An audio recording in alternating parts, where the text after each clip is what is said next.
la consécration.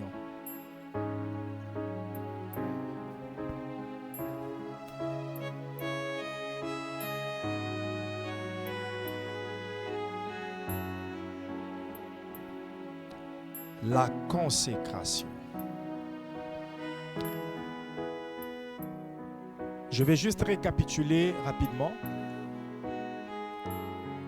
Et ce matin particulièrement, je vais parler de la consécration du temps. Mais permettez-moi de récapituler ce que nous avons déjà dit afin d'aider d'autres personnes à mieux comprendre d'où nous venons et où nous sommes en train d'aller. Ainsi, ils peuvent embarquer avec nous. Voilà pourquoi je souhaite la bienvenue à toutes les personnes qui nous ont rejoints seulement aujourd'hui. C'est votre première fois de tomber sur ce direct. Je vous salue, que Dieu vous bénisse, que cette connexion ne soit pas seulement une connexion à un réseau social, à un compte Facebook ou YouTube, mais que cette connexion soit directement la connexion au surnaturel de Dieu et que Dieu se manifeste dans votre vie en résolvant le problème réel de votre vie, le problème du salut, le problème de la conversion, mais aussi les problèmes qui vous tourmentent, qui vous dérangent, que ce soit dans la santé ou dans d'autres domaines. La consécration, nous avons commencé par définir la consécration. On a dit que la consécration, c'est le fait de se considérer personnellement comme faisant partie du sacré. Et cela, c'est à partir de l'évidence de la parole de Dieu. Nous avions exploité le texte de Éphésiens 2, verset 22 et 2 Corinthiens 3 ou 2 Corinthiens 6, verset 19, qui dit « Vous êtes le temple de Dieu ». Alléluia. Lorsqu'une personne s'est consacrée véritablement à Dieu, il n'y a rien qu'il puisse refuser de donner à Dieu. La Bible nous dit dans 2 Corinthiens chapitre 8, versets 1 à 5, que nous avions lu aussi, je vais le lire. « Nous vous faisons connaître, frères, la grâce de Dieu qui s'est manifestée dans les églises de la Macédoine, à travers la grande épreuve de leurs afflictions, leur joie débordante et leur pauvreté profonde ont produit avec abondance de riches libéralités de leur part. Ils ont, je l'atteste, donné volontairement selon leurs moyens, eux-mêmes au-delà de leurs moyens. Nous demandons avec des grandes instances la grâce de prendre part à l'assistance destinée aux saints.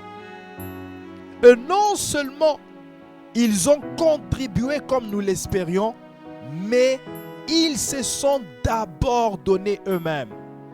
Ils se sont d'abord donnés eux-mêmes. Ils se sont d'abord donnés eux-mêmes.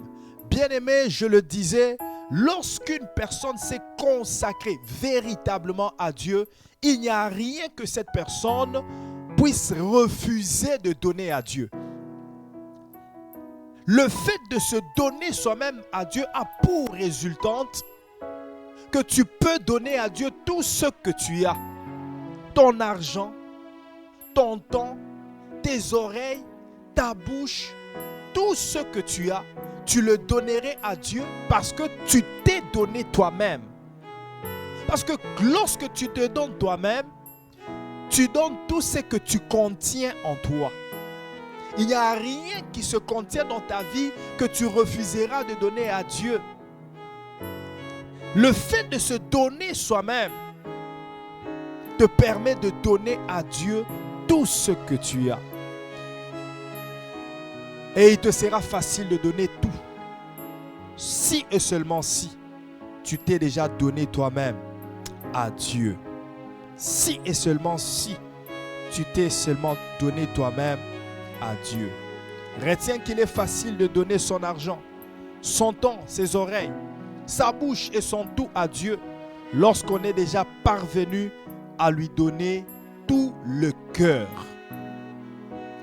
La vraie consécration ne consiste pas à l'ordination, c'est-à-dire à la reconnaissance publique du ministère, mais plutôt à mettre le cœur à part pour Dieu.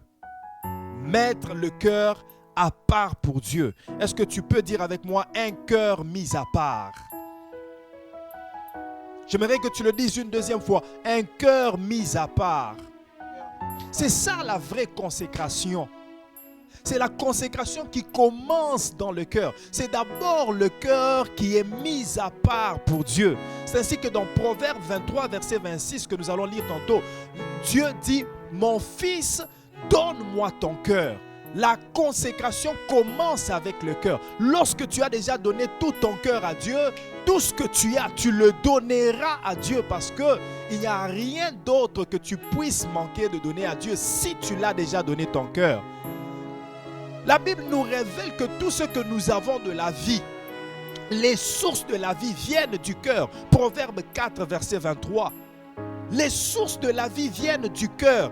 Alors si les sources de la vie viennent du cœur, ça veut dire l'argent, la beauté, les mariages, les promotions, tout ce que nous cherchons dans la vie. Peut-être que tu es en train de le chercher en dehors de toi, mais la Bible dit que tout cela se contient dans ton cœur. Proverbe 4, verset 23.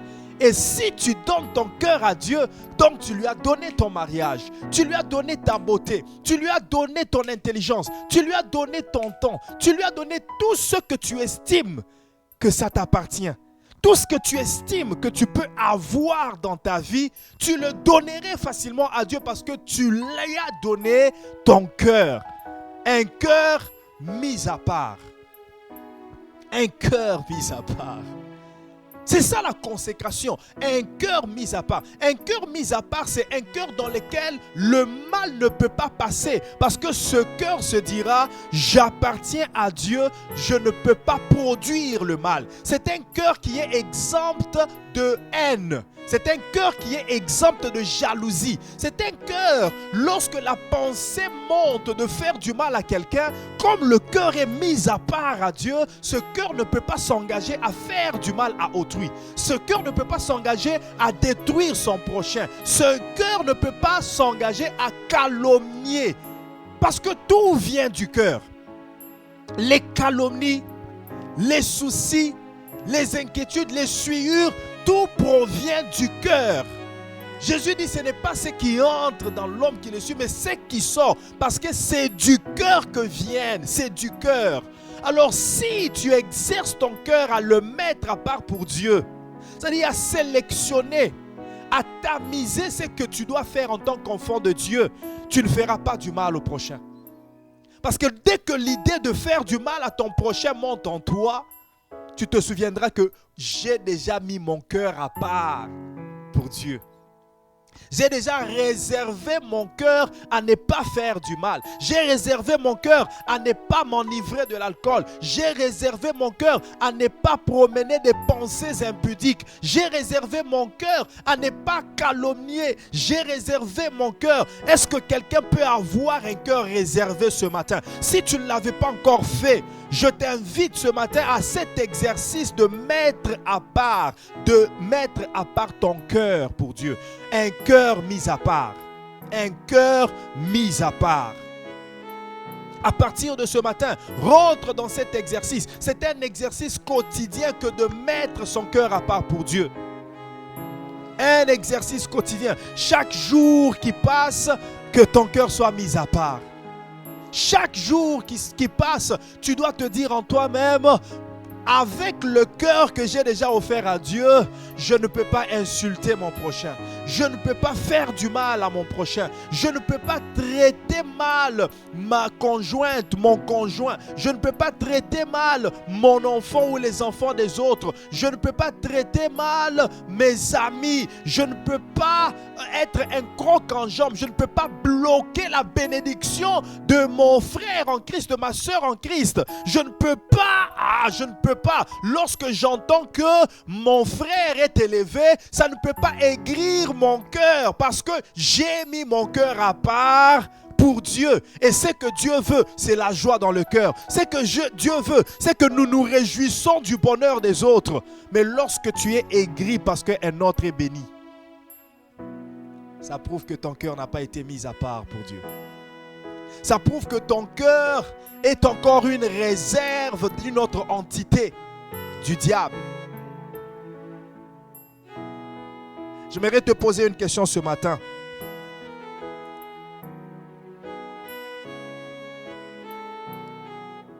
À qui as-tu réservé ton cœur? Pour qui as-tu réservé ton cœur? Si tu es capable de répondre à cette question dans ton cœur. Et si ton cœur n'est pas réservé pour Dieu, il est temps que tu puisses le faire. Il est temps que tu puisses le faire. Il est temps que tu puisses réserver ton cœur pour Dieu. Ce matin, c'est encore possible que tu le fasses. C'est encore possible que tu réserves ton cœur pour Dieu.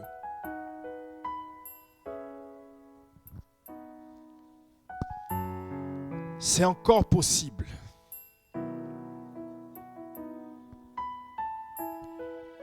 Réserve ton cœur à Dieu.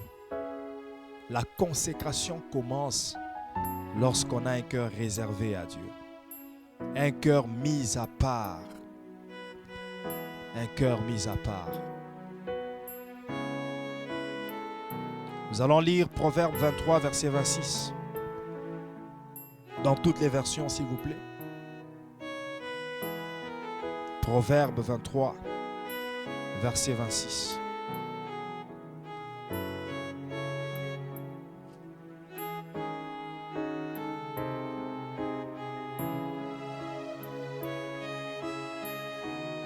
Proverbe 23.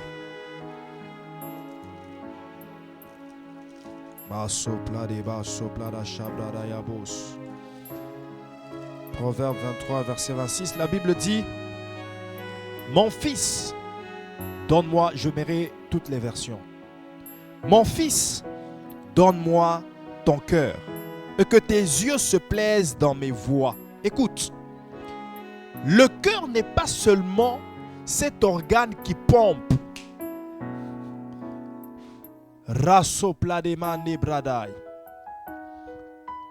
Ce n'est pas seulement cet organe qui pompe du sang. Écoute-moi très bien. Le cœur, ce n'est pas seulement cet organe qui pompe le sang, mais c'est aussi le socle de la confiance en Dieu. Le socle de la confiance qu'on fait en Dieu, le cœur, c'est la base, le fondement de la confiance que nous plaçons en Dieu. Lis pour moi d'autres versions et nous allons mieux le comprendre. Rapidement. Proverbe 23, 26. Proverbe 23, 26. Nous présentons l'assurance la plus complète et la moins connue de toutes. Proverbe 23, verset 26. C'est quelle version?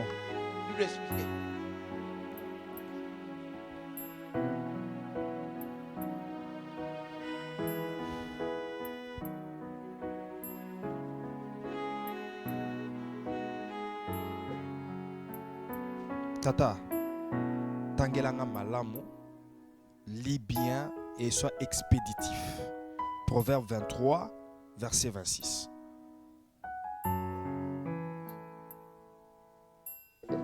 Sois rapide, sois expéditif. Parole de vie.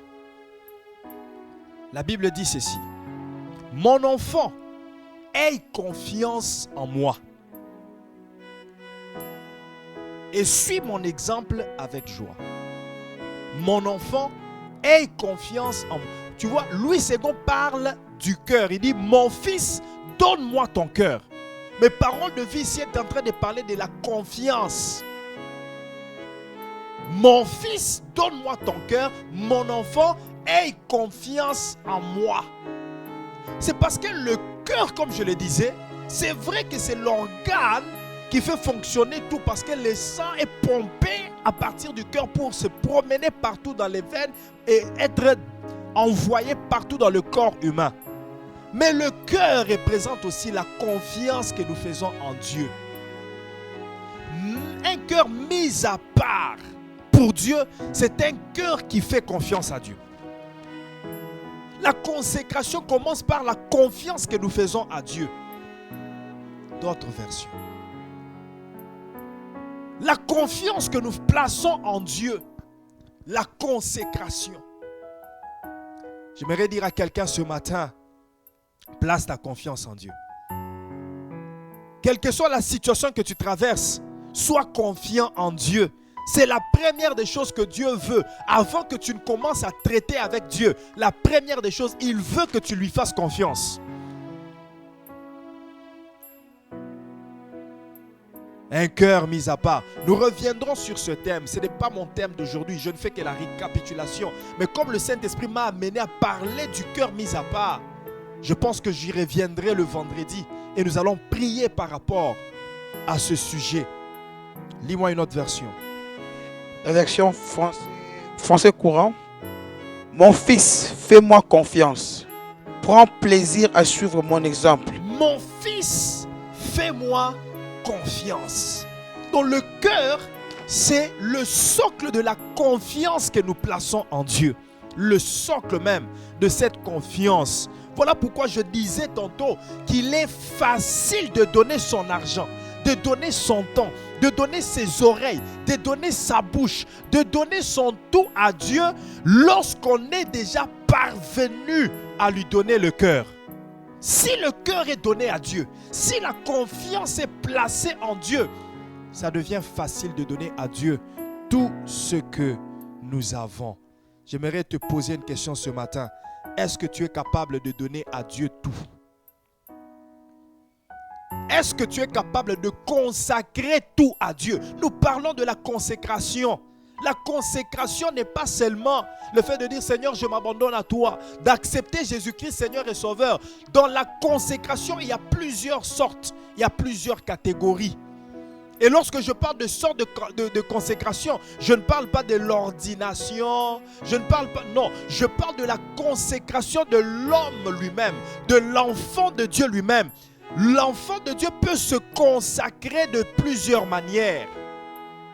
Et la première sorte de la consécration que nous allons voir ce matin, c'est la consécration du temps. Quelqu'un dit avec moi la consécration du temps. Lorsque le cœur est donné à Dieu, il est facile pour nous de donner notre temps à Dieu. Il n'y a que ceux qui ont donné leur cœur à Dieu qui peuvent aussi donner leur temps à Dieu. La consécration du temps. La consécration du temps, c'est le fait de mettre son temps à profit. Utiliser son temps de manière efficace et productive en tirant plus de bénéfices et de valeur possible de ce temps. Ici, il s'agit de ne pas laisser le temps s'écouler sans poser des actions utiles. La consécration du temps. Quelqu'un a dit, ceux qui font mauvais usage de leur temps sont les premiers à se plaindre qu'il soit bref. Ça veut dire qu'il soit court. Et je peux lui donner raison. Parce que lorsque tu fais mauvais usage de ton temps, tu te rendras à la fin que tu n'as plus assez de temps. C'est comme si le temps est court. En réalité, le temps n'est pas court. C'est seulement que tout le temps que tu avais, tu en as fait mauvais usage. Tu as perdu le temps dans des choses qui n'étaient pas utiles, qui n'étaient pas à ton avantage. La consécration du temps, la réserve du temps, réserver son temps pour des choses importantes, pour les succès dans la vie, pour les prodiges, pour des exploits. C'est très important, bien-aimé dans le Seigneur. La consécration du temps. La consécration du temps. Retiens que l'homme n'est pas maître du temps. C'est Dieu qui est le maître des temps et des circonstances. L'homme n'est pas maître du temps. Il dépend du temps. Dieu nous accorde le temps selon sa grâce pendant notre pèlerinage sur la terre. Mais nous dépendons du temps que Dieu nous donne. Alors si nous ne faisons pas bon profit de ce temps, nous allons regretter à la fin que nous n'avons plus de temps. Nous allons lire Jean chapitre 9 verset 4.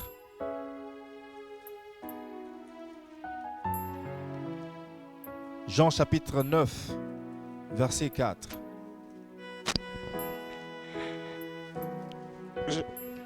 Oui, Jean 9, 4. Il faut que je fasse, tandis qu'il est jour, les œuvres de celui qui m'a envoyé. Il faut que je fasse tandis qu'il est jour. Les œuvres de celui qui m'a envoyé. Pourquoi? La nuit vient où personne ne peut travailler. Donc pendant que je suis sur la terre, je suis dépendant de ce cycle-là de jour et de nuit. Je suis dépendant de ce cycle. Alors pendant qu'il est jour, il faut que je fasse l'œuvre. Parce que la nuit arrive. Pendant qu'il est jour, il faut que je fasse l'œuvre. Pendant qu'il est jour, il faut que je maximise le temps. Que je consacre mon temps à des choses qui sont importantes. Pendant qu'il est jour, car la nuit arrive. Et la nuit ici symbolise la mort. La nuit ici peut symboliser aussi la mort, la faiblesse, l'insuffisance.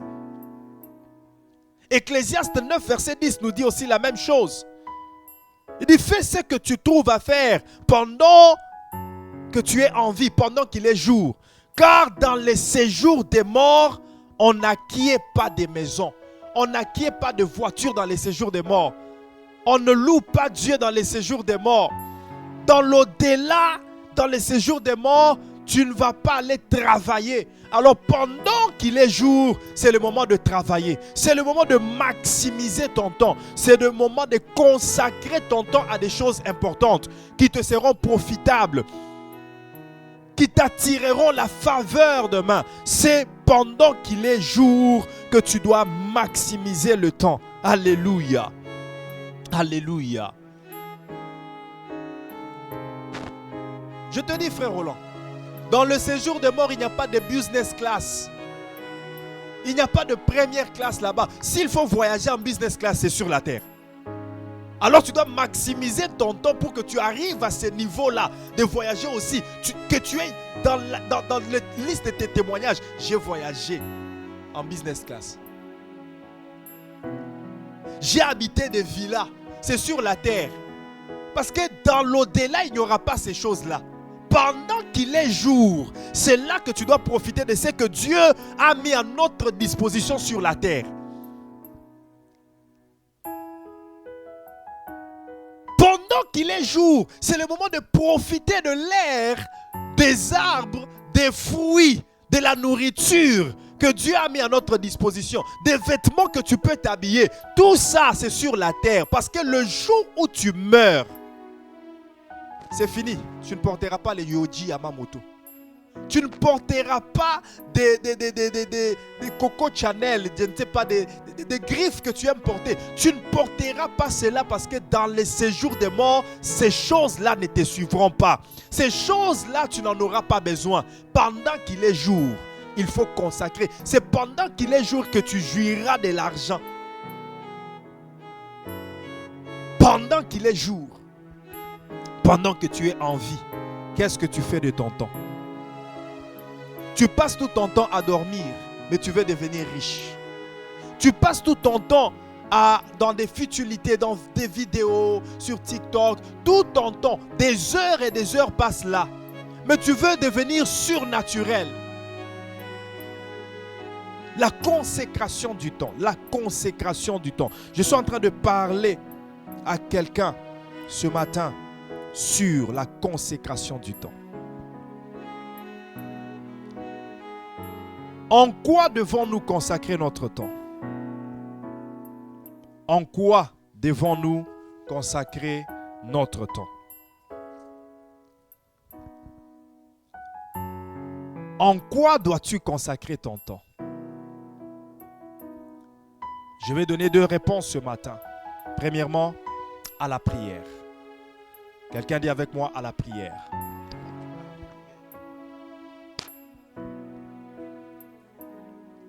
À la prière. Consacrer son temps à la prière. L'une des raisons la plus évoquée par les gens qui ne prient pas, c'est qu'ils n'ont pas le temps. Pourquoi tu ne pries pas? Pourquoi tu n'as pas prié? Ah, je n'ai pas le temps. Ça, c'est la raison que la plupart des gens, beaucoup de gens, évoquent cette raison-là comme la raison principale pour laquelle ils ne peuvent pas prier. Dommage qu'ils n'ont pas le temps de prier, mais ils ont le temps de tout faire. Ils ont le temps de se promener. Ils ont le temps de rester sur TikTok, sur Facebook pendant des heures. Ils ont le temps de dormir, mais ils n'ont pas le temps de prier. Quelqu'un a dit ceci et retiens-le. Ce n'est pas que nous disposions de peu de temps, c'est plutôt que nous en perdons beaucoup. Ce n'est pas que nous disposions de peu de temps, mais c'est plutôt que nous perdons beaucoup de temps dans des choses inutiles. Nous perdons beaucoup de temps. Quand tu comptabilises le temps que tu es resté sur TikTok, juste à regarder des vidéos, à rire, tu pouvais faire profit de ce temps dans la prière. Tu pouvais profiter ce temps dans la prière, dans la communion avec Dieu. Ce n'est pas le temps qui manque, mais c'est le sacrifice qui manque. Ce n'est pas le temps qui manque, mais c'est la consécration du cœur qui manque. Parce que lorsque le cœur est mis à part pour Dieu, tu offriras à Dieu ton temps. Tu offriras à Dieu ton temps. Quelqu'un a dit, le plus grand cadeau que vous puissiez faire à quelqu'un est votre temps. Car vous lui donnez une portion de votre vie que vous ne récupérerez jamais. Mais moi je dis que lorsque vous donnez votre temps à Dieu, vous avez donné à Dieu une portion. Pas une portion, mais la totalité de votre vie que vous récupérerez dans une version meilleure. Celui qui donne son temps à Dieu dans la prière est en train de donner toute sa vie à Dieu pour que Dieu puisse améliorer la version de sa vie. Et tu te rendras compte que la vie que tu avais donnée à Dieu, avant que tu la donnes à Dieu, elle avait une certaine qualité. Mais lorsque tu la consacres à la prière, tu consacres ton temps à la prière, ta vie devient meilleure que ce que tu étais avant. J'exhorte quelqu'un ce matin à consacrer son temps à la prière. Ce temps que tu es en train de gaspiller dans d'autres choses, ce temps que tu es en train de dépenser dans des choses inutiles qui ne te produiront rien du tout dans la vie, exploite ce temps dans la prière. Exploite ce temps dans la prière. Dieu aime quand nous prions. Dieu aime lorsque nous vaquons à la prière. Il a dit, il est important pour moi que je puisse faire l'œuvre pendant qu'il est jour, parce que la nuit arrive. Il y aura un temps où tu ne pourras pas prier. Il y aura un temps où les prières cesseront. Mais quelle sera la qualité de ta vie lorsque la prière ne sera pas là? Quelle sera la qualité de ta vie lorsque tu seras incapable de prier? Tu te retrouveras un jour sur le lit de l'hôpital, même la prière dans la pensée, parce que ta pensée même, écoute, il y a des gens sur cette terre, même réfléchir, parce que la prière demande la réflexion. Même réfléchir, il ne peut plus. Il ne peut plus même adresser à Dieu la prière. La pensée ne peut plus monter dans son cœur. C'est-à-dire, vous le voyez bouger sur le lit d'hôpital, mais il est déjà mort. C'est vous qui devez prier pour lui. Mais lui-même ne peut plus prier. Il y aura un temps pour ouvrir ta bouche et dire Seigneur Jésus, je t'accepte Seigneur et Sauveur, ça serait impossible. Voilà pourquoi la Bible dit aujourd'hui, si tu entends sa voix, n'endurcis pas ton cœur parce que demain, tu ne sais pas ce qui arrivera. Rachetez le temps car les jours sont mauvais. Rachetez le temps. 1 Pierre chapitre 4, verset 7. 1 Pierre chapitre 4, verset 7. Rachetez le temps. Tu dis, j'ai encore le temps. Je suis encore jeune. On te dit, entre à l'intercession. Prie. Tu dis, non, je ne suis pas encore prêt. Ce n'est pas encore mon temps. Je suis encore jeune. J'ai beaucoup de choses à faire. Il y aura un jour où tu auras besoin de cette prière. Mais peut-être que tu n'en auras pas l'occasion. Profite de l'énergie que Dieu met en toi. Maximise cette énergie. Maximise ce temps. Consacre-le. Vaque à la prière. 1 Pierre chapitre 4, verset 7. 1 Pierre 4, verset 7.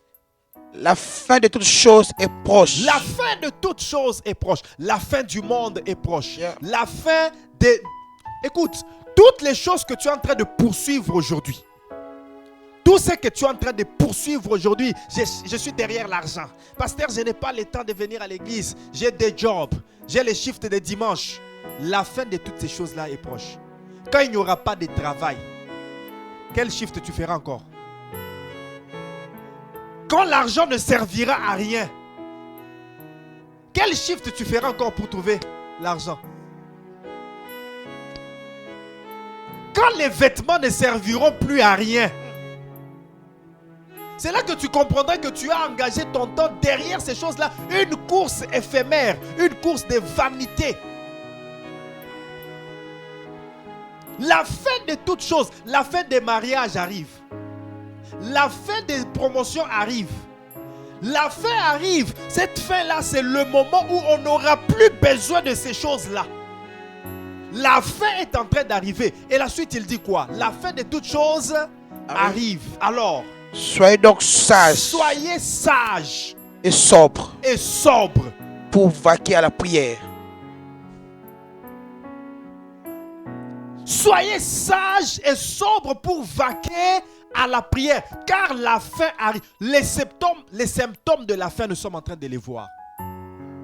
Nous sommes en train de voir les symptômes de la fin aujourd'hui dans le monde. Nous voyons les symptômes. Tout ce qui s'est fait dans le monde, c'est les symptômes de la fin. La fin de toutes choses arrive. Alors, ceux qui sont consacrés à Dieu doivent être sages et sobres pour vaquer à la prière. Consacre ton temps à la prière, malgré les multiples occupations. Tu travailles le jour, prie la nuit. Tu travailles la nuit, prie le jour. Tu travailles, tu finis à 17h. Réserve au moins 1 heure par jour.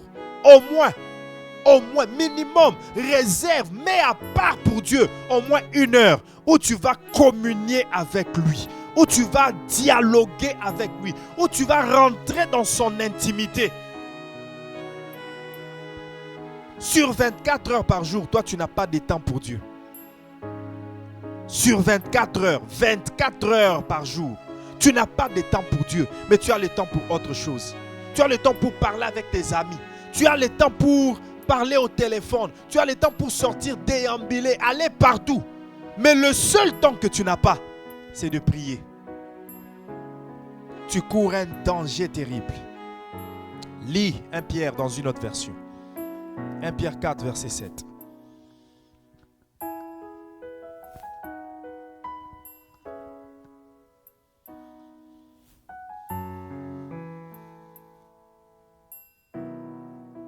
Il faut toujours lire toutes les versions.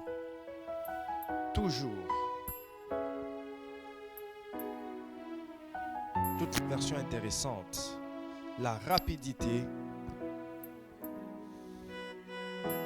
1 Pierre 4, 7, version français courant. La fin de toutes choses est proche. Vivez donc d'une manière raisonnable. Vivez donc d'une manière raisonnable. Tu vis comment aujourd'hui? Non, dis-moi ma soeur, toi qui me suis maintenant. Dis-moi mon frère, toi qui me regardes là. Parlons de cœur à cœur, moi et toi. Comment est-ce que tu vis? Quand tu te lèves le matin, Comment est-ce que tu passes ta journée? Est-ce que c'est de manière raisonnable? Parce que tu travailles à 15 heures, tu vas dormir tout... Tu as commencé à dormir à 19 heures. Tu es toujours sur le lit.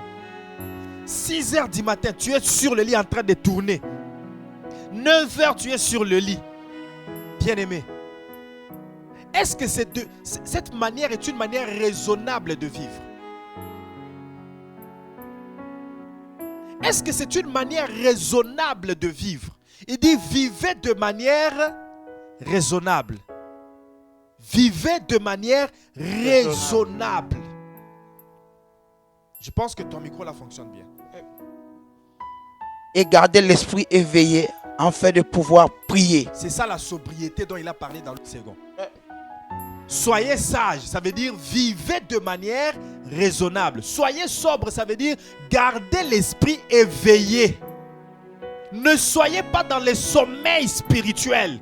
Gardez votre esprit éveillé. Moi, j'aime les gens qui disent que je prie même quand je dors. C'est-à-dire mon esprit est en connexion avec Dieu. Même quand je conduis l'auto, Rema Brakayata, Ekla Supradaya, Imbrasie, je conduis mais je prie. Je travaille mais je prie. Je fais de la prière l'exercice de tous les temps. L'activité qui s'ingère dans d'autres activités sans les perturber. La prière. La prière est la seule activité qui peut s'ingérer dans d'autres activités sans les perturber. Parce que pendant que j'étudie, je peux prier en langue. Pendant que je prépare, je peux prier en langue. Pendant que je fais le sport, je peux prier en langue. Dans toutes les activités. Voilà pourquoi je te dis, bien-aimé dans le Seigneur, toi qui dis que tu n'as pas le temps pour prier, tu es dans l'erreur. Vivez de manière raisonnable. Consacrez le temps à la prière. Oui, la prière peut s'ingérer dans toutes les activités, mais il est aussi important de réserver un temps spécial à Dieu, où on ne fait pas d'autre chose, on est là seulement pour parler avec Dieu. C'est ce que je dis. Dans mon livre, si vous l'avez lu, je dis... Qu'est-ce que je dis encore? Je dis, tout arrêter pour prier et prier sans rien arrêter. Tout arrêter pour prier, ça veut dire aujourd'hui, je n'irai pas au travail. Tu as l'habitude de demander des jours off. Oh, parce que je vais faire la lessive. Aujourd'hui, je vais prendre un congé au travail parce que j'ai rendez-vous en famille. Aujourd'hui, je vais prendre off au travail parce que je vais faire la vaisselle. Je vais faire le ménage dans la maison. Mais est-ce que tu peux aussi prendre un off au travail? Parce que toute cette journée-là, tu la passeras en prière. Enfermé dans ta chambre, genoux par terre, en train de prier, adorer, intercéder, louer, rendre grâce, prière d'autorité, prière en langue. Toute la journée, tu la passes en prière. Une journée réservée à Dieu. 3 heures du temps, 6 heures du temps, 8 heures, pourquoi pas 24 heures, pourquoi pas 72 heures du temps réservé à Dieu. La consécration du temps. Tout ça, c'est possible lorsque le cœur est mis à part pour Dieu. Il n'y a que lorsque le cœur est mis à part pour Dieu que cela devient facile, que cela devient faisable, que cela devient possible. Quelqu'un me retourne un bon amen. Une autre version.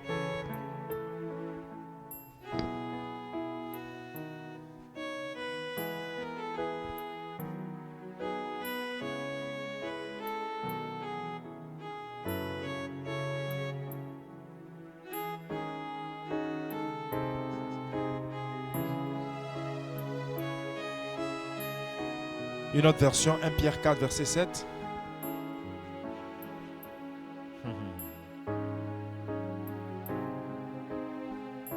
Tu vois les dangers d'utiliser les Bibles électroniques. Tu sors de là, mais tu n'as pas fini de lire. Pourquoi tu sors?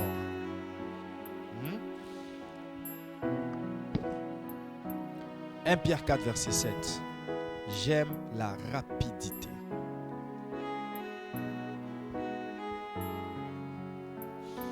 Deuxième chose, en quoi devons-nous consacrer notre temps? Travaille la rapidité dans la lecture. En quoi devons-nous consacrer notre temps? J'ai dit premièrement à la prière. Deuxièmement, à la recherche de la connaissance. Consacrer le temps à la recherche de la connaissance. Quelqu'un dit avec moi la quête de la connaissance. La quête de la connaissance. Cette recherche va passer par la lecture, la méditation, l'étude et par des formations multipliées. La recherche de la connaissance.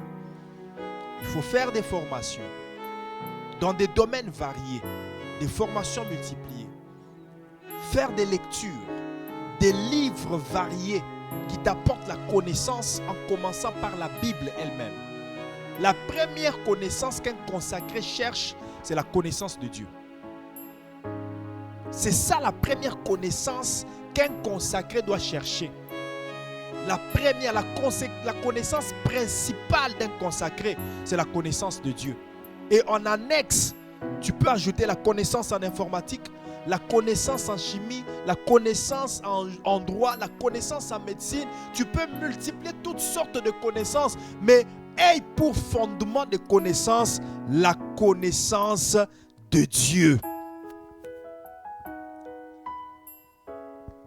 Celui qui passe tout son temps à dormir se détériore.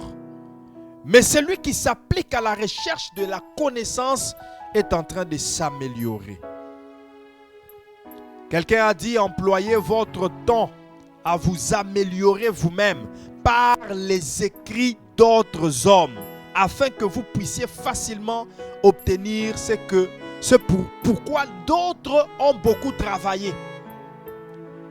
Ils ont beaucoup travaillé pour cela, mais finalement, ils ont pris leur expérience, ils ont mis par écrit.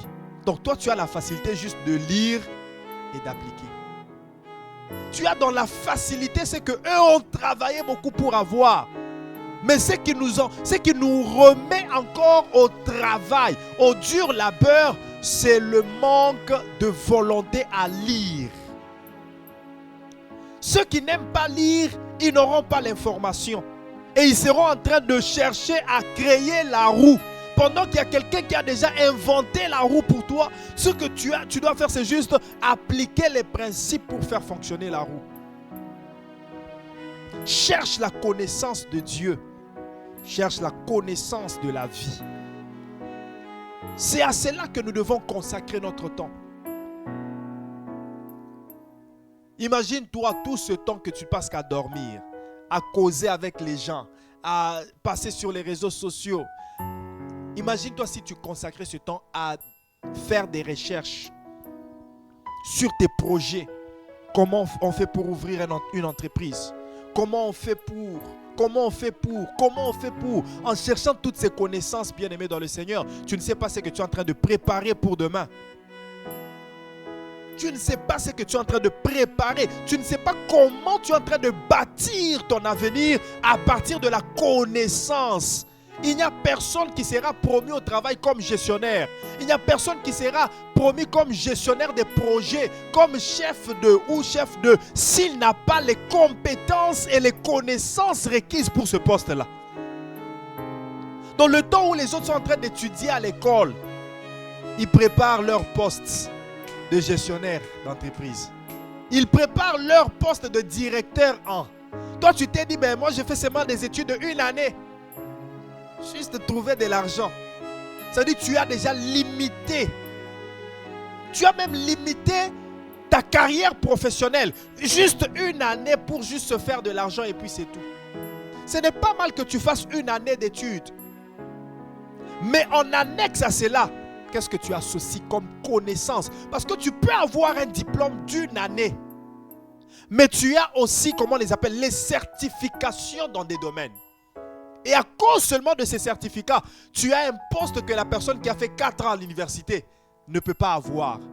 Ce n'est pas seulement le nombre d'années que nous faisons à l'université, mais c'est aussi la connaissance connexe qu'on est en train de chercher pour se perfectionner.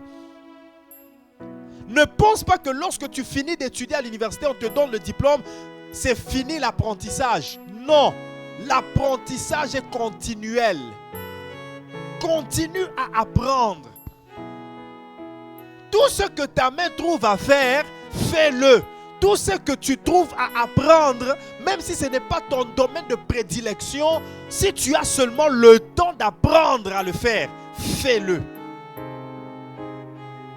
Le jour où j'étais en train d'apprendre à faire le son, le média, tout ça, je ne savais pas qu'un jour je me retrouverais seul dans un pays où je dois monter moi-même les mixeurs, où je dois d'abord connaître quel genre de mixeur il faut acheter. Je ne savais pas cela. Qu'un jour je me retrouverai dans un pays où je dois faire l'œuvre de Dieu, mais je n'ai personne autour de moi, je dois commencer seul. Mais je dois connaître au moins, avoir. Je ne suis pas expert en ça. Je ne suis pas expert. Vous voyez, c'est avec des moyens de bord que nous vous offrons ce live.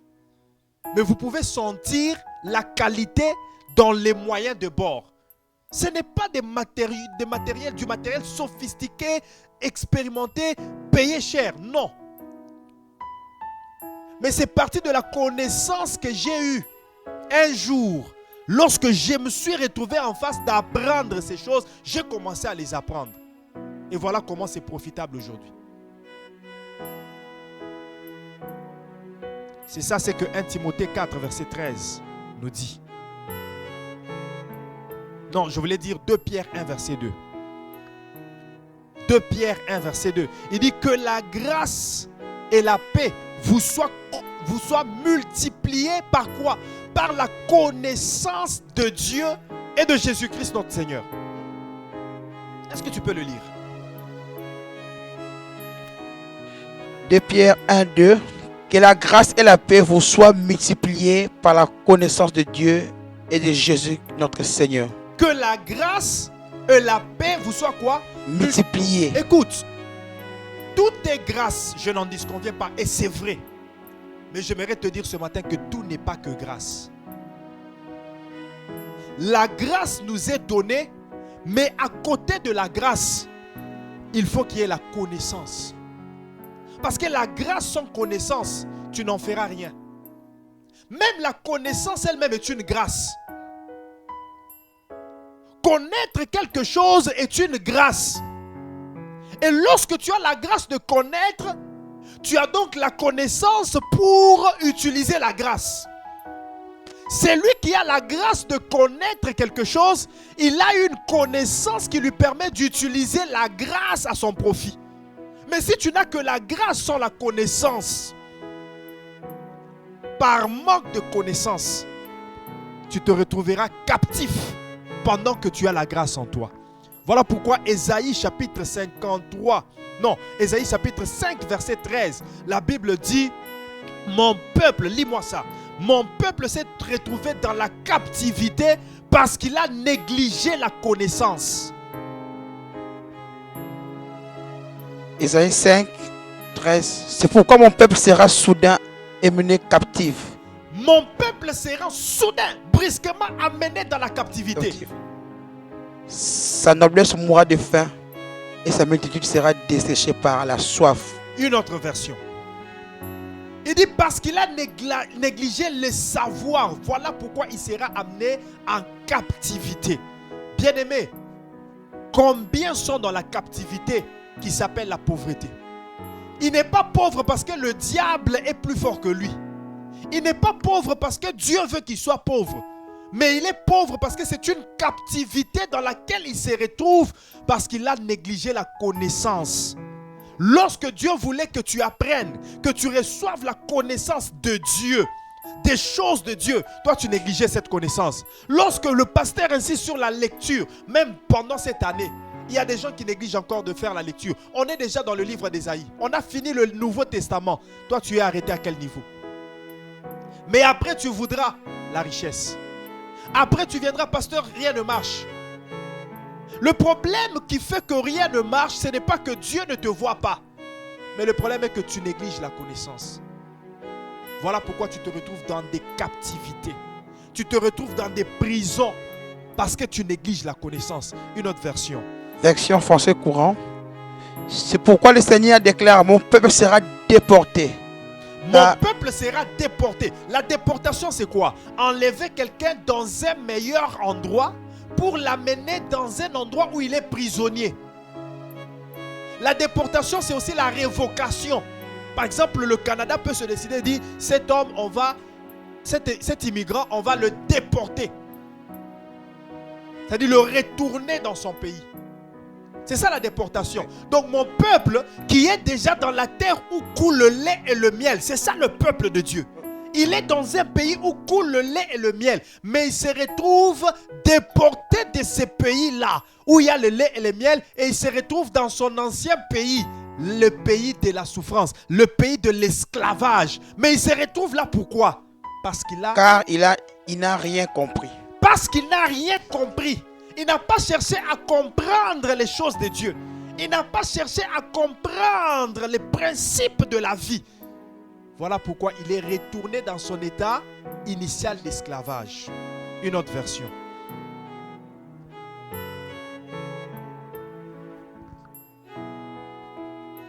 Cela ne sera pas ton partage au nom de Jésus-Christ. Je prie que l'esprit de timidité, l'esprit de paresse, l'esprit d'oisiveté qui te lie et qui t'empêche de chercher la connaissance te libère maintenant au nom puissant de Jésus. Pendant que tu reçois ce message, que la puissance du Saint-Esprit puisse libérer ta volonté, puisse t'affranchir pour que tu cherches la connaissance, pour que tu cherches le savoir, que tu cherches à comprendre la parole de Dieu. Et ainsi que tu ne sois pas esclave du diable, que tu ne sois pas esclave de l'ignorance. Une autre version. Version Bible expliquée. C'est pourquoi mon peuple est allé en captivité, parce qu'il n'a pas de connaissance. Lis encore, voilà. C'est la version qu'il fallait lire. C'est pourquoi mon peuple est allé en captivité. Mon peuple à moi Dieu. Ce n'est pas un autre peuple, c'est mon peuple à moi Dieu. Ceux qui disent, je suis enfant de Dieu. Oui, il a donné sa vie à Jésus-Christ. Ici, Dieu n'est pas en train de parler des païens. Il parle de ceux qui sont enfants de Dieu. Mais malgré qu'il est enfant de Dieu, fils de la maison, il se retrouve en captivité. Pourquoi? Parce qu'il n'a pas de connaissances. Parce qu'il n'a pas de connaissances. Si jusqu'aujourd'hui tu es chômeur, ce n'est pas parce qu'il y a un esprit de chômage dans ta famille. Cet esprit-là n'a pas de puissance sur toi. Dès que tu es en Jésus-Christ, cet esprit n'a pas de puissance sur toi. Amen, amen. Si jusqu'aujourd'hui tu es stérile, ce n'est pas parce qu'il y a un esprit de stérilité. Ces esprits démoniaques de stérilité n'ont aucun pouvoir sur toi. En tant qu'enfant de Dieu, porteur de la présence de Dieu en toi, ces esprits n'ont pas aucun pouvoir sur toi. Mais la seule chose qui donne la force à ces esprits, c'est ton ignorance. C'est ton manque de connaissance. Voilà pourquoi Osée 4 verset 6 dit, mon peuple périt parce qu'il lui manque la connaissance. Il périt dans ses finances, il périt dans sa santé, il périt dans ses affaires parce qu'il lui manque la connaissance. Bien-aimé dans le Seigneur, je t'invite ce matin à chercher et à rechercher la connaissance. La connaissance de Dieu et la connaissance dans tous les domaines. Et lorsque je dis tous les domaines, c'est tous les domaines qui dépendent de la volonté de Dieu. Tous les domaines qui sont selon la volonté de Dieu. Tu n'iras pas lire des livres des francs-maçons parce qu'on a dit tu dois chercher la connaissance dans tous les domaines. Là, tu vas dans ta perdition.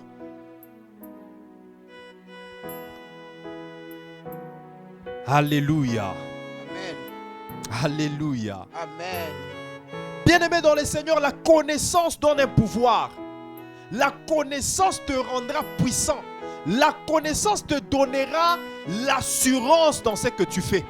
Tu vois, lorsque tu lances une entreprise et que tu t'y connais dans les domaines, tu auras l'assurance de ce que tu fais. Tu auras l'assurance, la fermeté. Voilà pourquoi la Bible dit dans Daniel 11, verset 32, ceux du peuple qui auront connu leur Dieu auront la fermeté. Bien-aimé, tu auras la fermeté dans ce que tu fais. Tu auras l'assurance dans ce que tu fais à cause de la connaissance. Parce que je connais mon Dieu. Je connais mon Dieu. Je sais que la maladie ne peut rien en moi. J'ai l'assurance de la santé divine. Je connais mon Dieu. Je sais que la pauvreté n'a aucun pouvoir sur moi. J'ai la connaissance et l'assurance de la prospérité surnaturelle. La connaissance te donnera l'assurance. Même quand tu es au travail et que tu sais faire les choses, n'importe quel cas qui vient, tu sais que j'avais étudié ça à l'école, j'en ai l'expérience, j'en ai la connaissance, j'ai la paix. Mais quand tu ne connais pas, tu paniques. Tu paniques, comment je vais aider ces clients? Comment je vais faire? Comment je vais faire? Voilà pourquoi je te dis, dans le domaine où tu travailles, cherche la connaissance. J'aime l'assurance que ma femme a dans le domaine où elle exerce. D'abord, elle a la grâce. C'est une grâce. Elle n'a pas forcé cela, c'est une grâce que de maquiller, que de faire tout ce qu'elle fait dans la mode.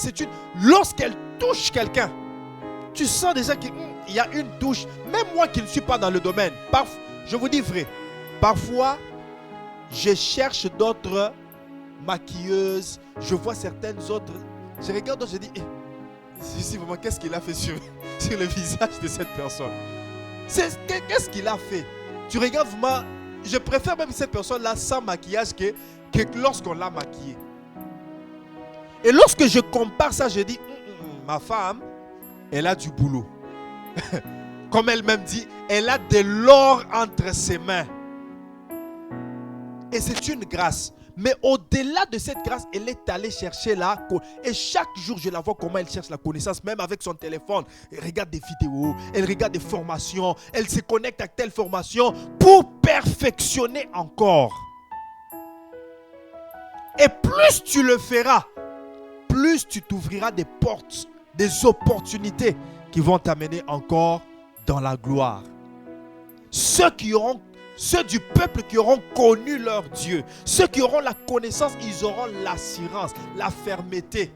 Il sait que si une peau, avec ce genre de peau, je dois utiliser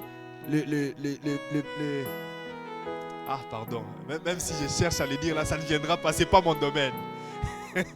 C'est pas mon domaine.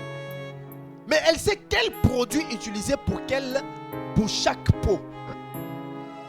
Mais si elle ne le savait pas, elle va paniquer. Elle va faire les bisala sala. Et puis gaspiller tout. Ceux qui auront la connaissance, ils auront aussi la fermeté. La vie ne sera pas un tâtonnement pour toi, mais tu marcheras avec assurance. Tu feras des choses avec précision parce que tu as la connaissance. Ne néglige pas la connaissance. Dépense tout ce que tu peux pour la connaissance. Au lieu de dépenser, mettre ton argent dans les... je ne sais pas... Tu ne fais qu'acheter je ne sais pas quoi. Des choses qui ne te servent même plus à rien. Regarde un peu toutes ces choses, ces articles que tu achètes sur chaîne, sur Amazon, sur Temu. Parfois tu les utilises parce que ça reste à la maison. Tu n'utilises même pas cela. C'est l'argent. Fais la sommation de tout ce qui est dans ta maison que tu n'utilises pas.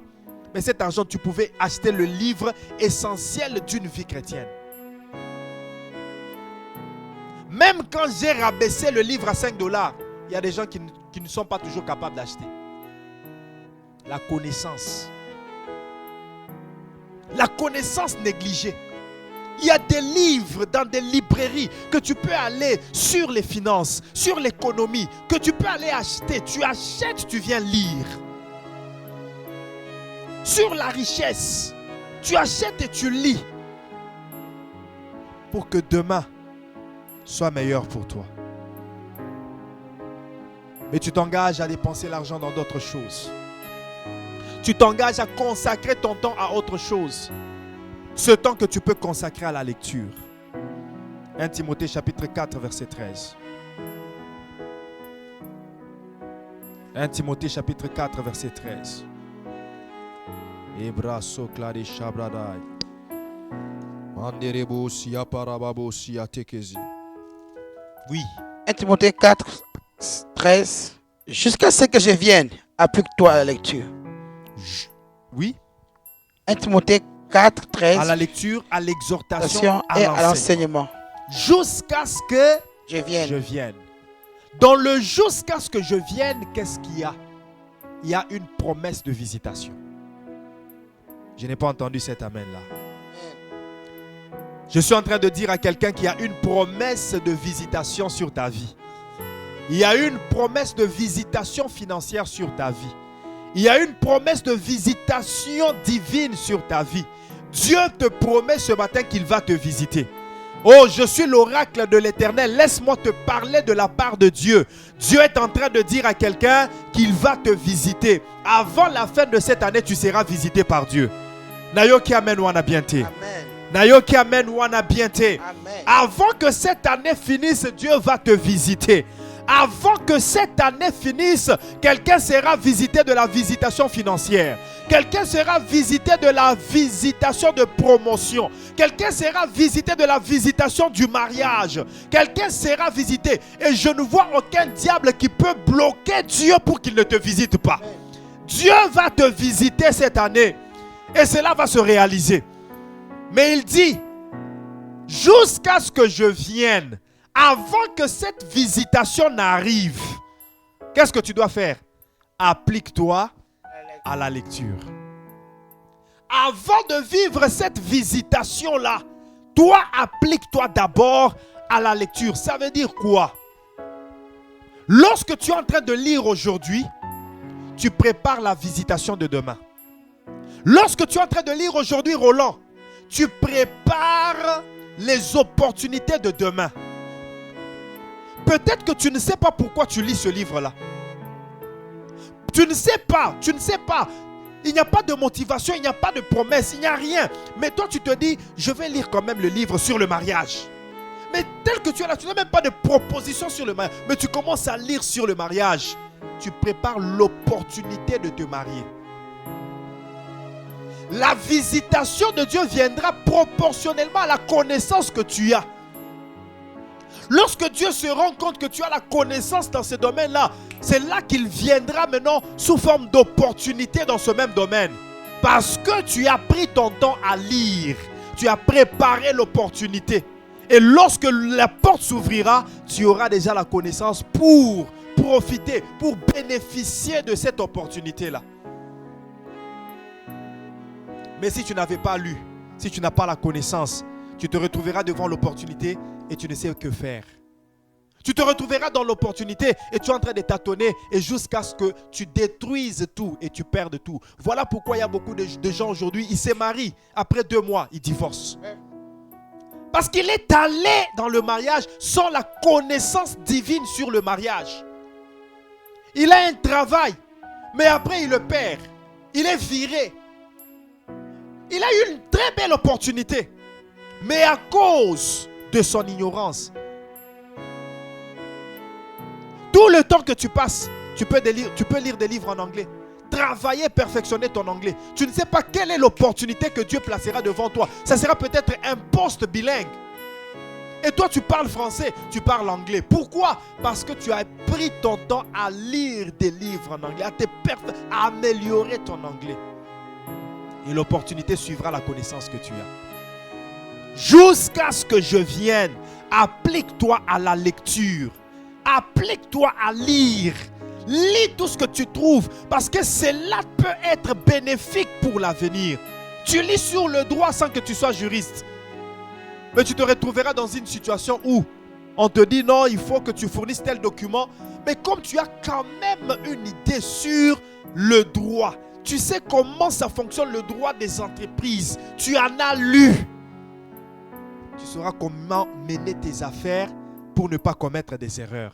Jusqu'à ce que je vienne, lorsque je te visiterai, rassure-toi d'avoir lu. Parce que cette visitation sera proportionnelle à la connaissance que tu auras. Consacre ton temps à la recherche de la connaissance.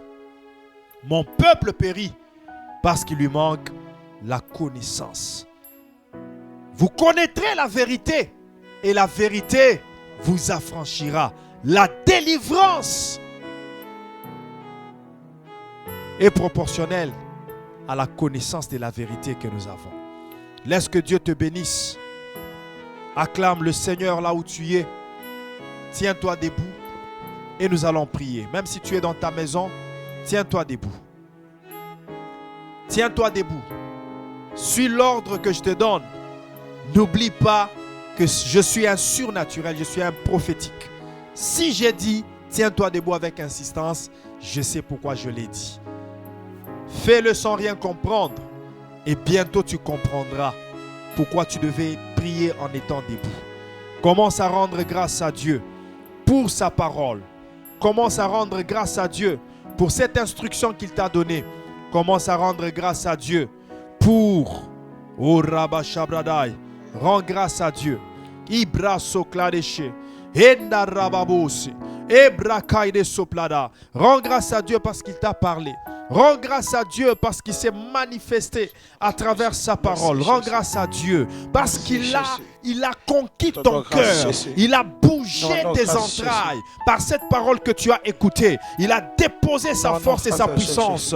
Oui, rends-lui grâce. Lebrakoya, Remanderiabos, Losia Parakaya, Remenebrado, Luce Parakayato, Lideregaisa, Ibratanezuparai, Remanebrado Sieto, Luce Parakayaso, Remababoraka, Radegodesiata, Luce Paradeshante, Robobobo Santa Bazima, Endarabo Shipra de Kayade, Remande Rakaidaso, Ibrakaide Soto, Iparabababa, Mandorobo Soto Koyade, Rabashapra Kaida Sotobo, Yebra de Kaide Sante, Inderebos Yababa, Orabos Yababa.